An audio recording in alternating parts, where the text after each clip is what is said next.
गणेशाय नमः। नमस्कार, मैं अविनाश। आज हम बात कर रहे हैं गुरु महाराज के एकादश भाव में फल के विषय में।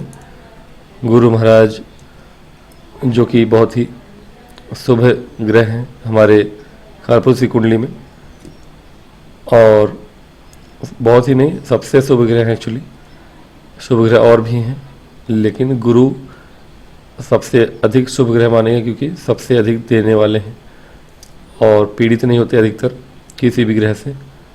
यदि अस्त ना हो तो कहीं ना कहीं गुरु महाराज का एकादश भाव में होना, किसी भी शुभ ग्रह का एकादश में होना अच्छा है।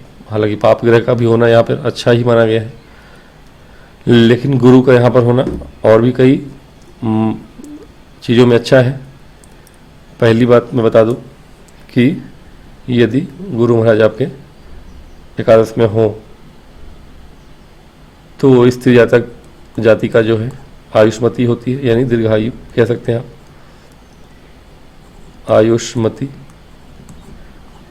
ठीक है। और जातक धनवान होता है, धन वृद्धि कारक होते हैं यहाँ पर,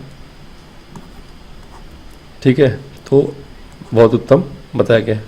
और गुरु अगर एकादश में है तो धनी, दीर्घायु, संपत्तिवान, ठीक है, एक ही चीज़ है। इसके अतिरिक्त वाहनों का सुख प्राप्त करने वाला, वाहनों का सुख ऐसे जातक को प्राप्त होता है। बस एक चीज़ है, बहुत सी चीज़ें अच्छी हैं। एक चीज़ है कि गुरु महाराज की पंचम भाव पर दृष्टि अच्छा है, लेकिन हमारे शास्त्रों में इसे कम संतान वाला बताया गया। ऐसा जातक जिससे गुरु अगर यहाँ पर है तो संतान कम होती है, संतान कम होता है, ऐसा हमारे गुरु ने कहा है और हमारे पूज्य ऋषियों ने कहा है। क्यों कहा है? वो बड़े प्लैनेट हैं और हालांकि जहाँ बैठते हैं वहाँ की चीज़ों को वो कम करते हैं, ह्रास करते हैं उस कक्षा को। जहाँ दृष्टि होती है वहाँ के लिए शुभता लाते हैं। फिर भी यहाँ पर गुरु का दृष्टिपात होना कहा गया कि संतान ऐसे जातकों को कम होती। आज के युग में यह महत्व बहुत नहीं रखता। पंचम भाव पे गुरु महाराज की दृष्टि होना शुभ होता है, बहुत शुभ होता है, वो भी लाभ की दृष्टि होना। क्यों? क्योंकि यहाँ पर पुत्र का लाभ और पुत्र से लाभ जीवन पर्यंत प्राप्त होता रहेगा आपको। डिपेंड करता है राशि कौन सी है। राशियों के विषय में भी मैं बताऊंगा अभी आगे चल के। गुरु की जो अवस्थाएं बताई थी मैंने, अवस्थाओं की चर्चा मैं अन्य वीडियो में करूंगा, अलग से करूंगा, क्योंकि उन अवस्थाओं के विषय में विशेष रूप से हर अवस्था की चर्चा, 12 अवस्थाएं जो मैंने बताई, 2-3 अवस्थाएं होती हैं ग्रहों की।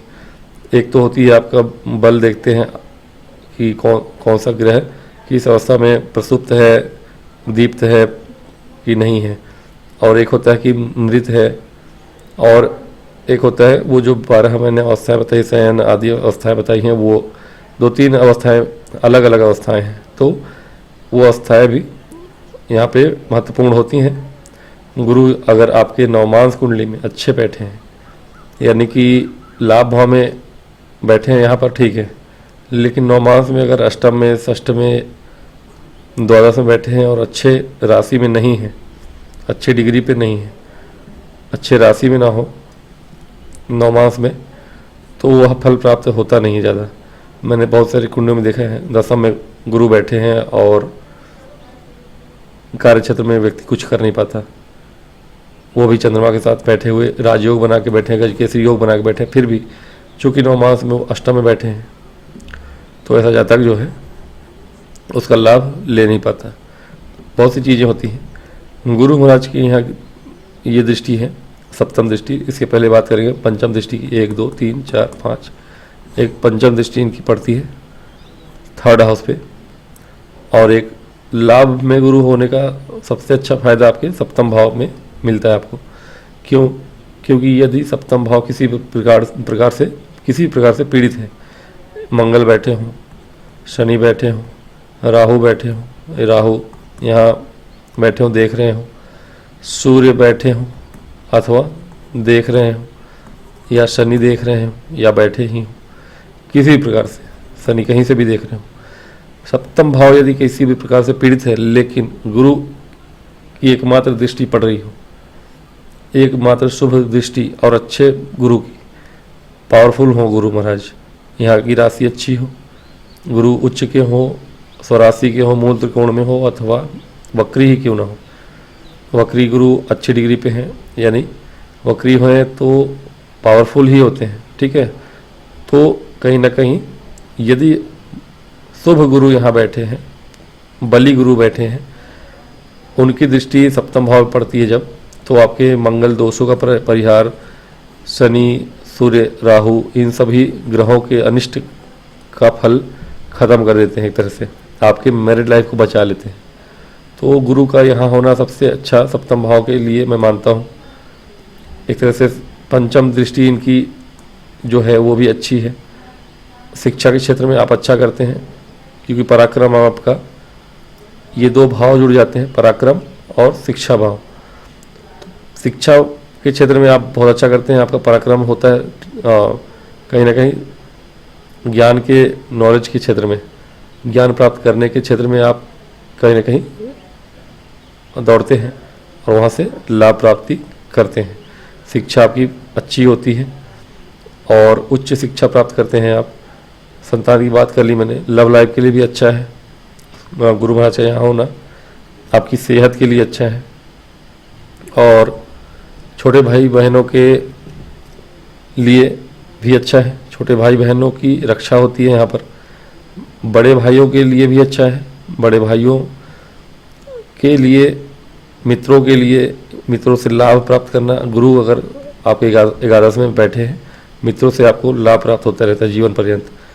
आपको आपका साथ कोई दे ना दे, आपके मित्र आपके लिए खड़े रहते हैं, ये बात तय है कि गुरु अगर आपके एकादश भाव में है तो आपके मित्र आपको साथ देते हैं।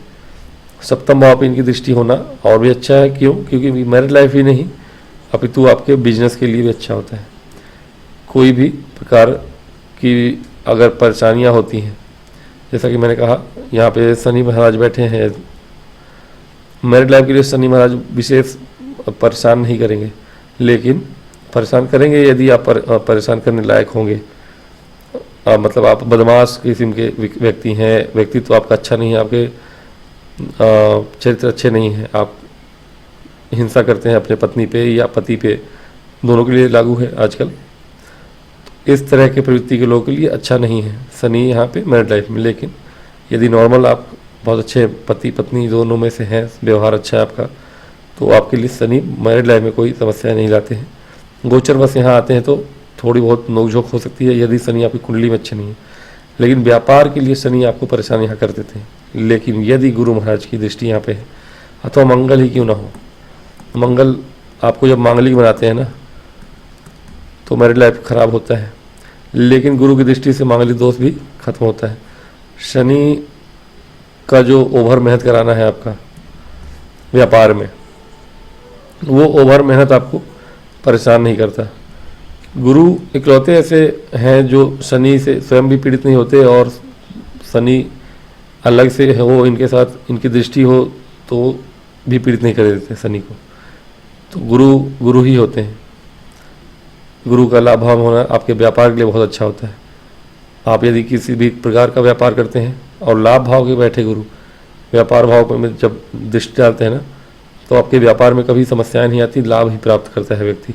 और जन्म कुंडली अगर अच्छी है आपकी, अच्छे लग्न है, विशेष रूप से यदि आपका कुंभ लग्न हो, कुंभ लग्न में इसलिए मैंने बोला कुंभ लग्न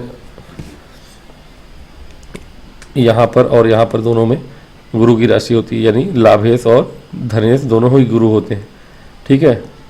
कुंभ लग्न यानी 11 12 यहाँ पे होगा और यहाँ पे 9 होगा। तो यहाँ पे गुरु की दृष्टि तो है और स्वराशि के गुरु की दृष्टि है। अब आपके धन भाव, लाभ भाव और व्यापार भाव जुड़ गए।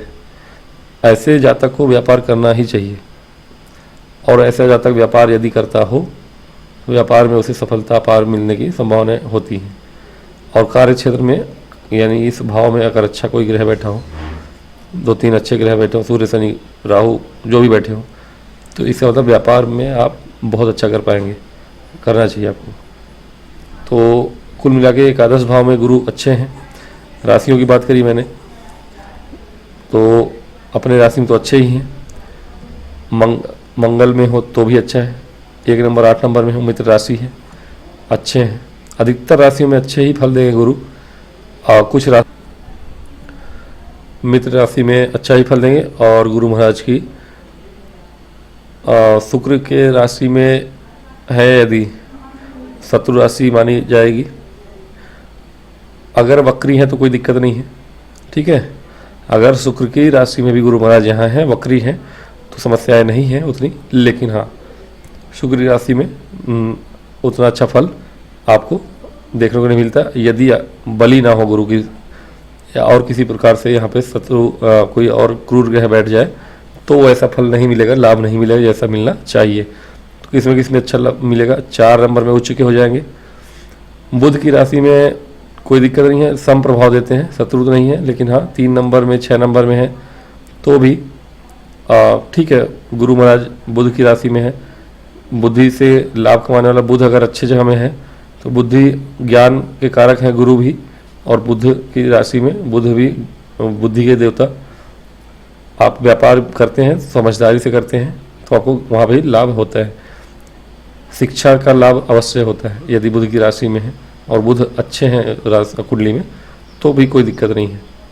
4 नंबर में तो उच्च के हो ही जाते हैं, 5 नंबर में मित्र राशि के हो जाते हैं, ठीक है। फिर 6 हो गया, 7 2 नंबर 7 नंबर छोड़ के 8 लिख दिया मैंने, 9 उन्हीं की राशि है। अब बचा 10 और 11, कुंभ और मकर। तो कुंभ और मकर राशि में यदि हैं गुरु महाराज, तो देखना पड़ेगा कि शनि महाराज कहाँ है, यदि कुंभ राशि में है या मकर राशि में। तो ये डिपेंड करता है कि मकर में नीच के हो जाते हैं, तो बस ये वाली आपकी चीज़ें, अगर नीच भंग ना हो रहा हो किसी प्रकार से, तो नीच के गुरु अगर लाभ भाव में है तो फिर आपको चीज़ों में परेशानियां देखने को मिलेंगी। कुंभ में फिर भी कोई दिक्कत नहीं है। कुंभ में अगर शनि महाराज अच्छी जगह पे बैठे हैं और बली ही हैं और योग वगैरह बना रहे हैं, अच्छा आपके केंद्र त्रिकोण में राजयोग वगैरह बना रहे हैं, तो फिर गुरु आपके कुंभ में भी अच्छा फल देंगे। बस आपको 2 नंबर 7 नंबर और 10 नंबर, ये 3 राशियां ही हैं जहाँ की गुरु महाराज अगर बली नहीं है, अब नीच के होंगे तो बली नहीं होंगे, नीच भंग ना हो रहा हो या फिर इन राशियों में है वक्री वगैरह ना हो, तो अच्छा फल इन तीनों में भी नहीं देंगे। नहीं तो अगर कंडीशन अप्लाई हो यहाँ भी आपकी कुंडली में कि गुरु महाराज यहाँ हैं, दूसरे 7वें में हैं, वक्री हैं, या दशम में है, नीच के भी हैं, तो नीच भंग किसी प्रकार से हो रहा हो, तो भी गुरु महाराज सभी राशियों में अच्छा फल देंगे, लाभ भाव में होगी। तो गुरु का एकादश भाव में फल बहुत ही अच्छा है, प्रत्येक प्रकार से अच्छा है। दीर्घायु बनाने वाला, धन वृद्धि कारक, मित्रों से लाभ कराने वाला, बड़े भाई और छोटे भाइयों से लाभ प्राप्त कराने वाला, संतान का सुख देने वाला। कम संतान वाली बात जो थी वो आज के युग में तो वरदान ही है, तो उसको श्राप तो मानना नहीं है। पहले 10-12 बच्चे 20 बच्चे पैदा करने की परंपराएं थी, राजाओं के ज़माने में युद्ध होते थे, मृत्यु होती थी, इसलिए वो माना जाता था कम पुत्र होना यानी ठीक नहीं है। आज के युग में वह वरदान ही है। कम क्या, अति कम, मतलब 1 या 2, 1-2 ज़्यादा हो जाता है, 1 ही मान लीजिए, कुछ समय बाद 1 भी ना हो तो अच्छा है। तो ये चीज़ें हैं, तो गुरु का यहाँ फल हर तरह से अच्छा है। आपके लव लाइफ के दृष्टिकोण से भी अच्छा है यदि यहाँ के राशि और राशिपति ठीक ठाक हो। मैरिड लाइफ के लिए बहुत अच्छा है, व्यवसाय के लिए अच्छा है। मैंने बताया कुंभ लगने वालों के लिए तो बहुत अच्छा योग बन जाता है। अगर गुरु है यहाँ पर, कुंभ लग्न हो आपका, यहाँ 11 नंबर लिखा हो, तो यहाँ 12 हो जाएगा और यहाँ 9 हो जाएगा। तो अपनी धनेश लग्नेश ये महाधनी योग बना देते हैं। गुरु महाराज अगर लाभ भाव में बढ़ जाए तो महाधनी योग बना देते हैं। ऐसा जातक व्यापार से बहुत लाभ कमा सकता है, क्योंकि यहाँ दृष्टि होगी गुरु महाराज की। व्यापार से ही आप धन लाभ कमा सकते हैं, नौकरी करके तो आप धन लाभ उतना अपार धन तो नहीं कमाएंगे, कोई व्यापार ही आपको उतना धनी बना सकता है। तो कुल मिला के यही है आपका गुरु का गोचर, गोचर नहीं, एकादश भाव में फल। अब आज की वीडियो में इतना ही, मिलूंगा नेक्स्ट वीडियो में। तब तक के लिए मुझे आज्ञा देंगे और विनती करूंगा कि लाइक और सब्सक्राइब करेंगे। ओम गणेशाय नमः। नमस्कार।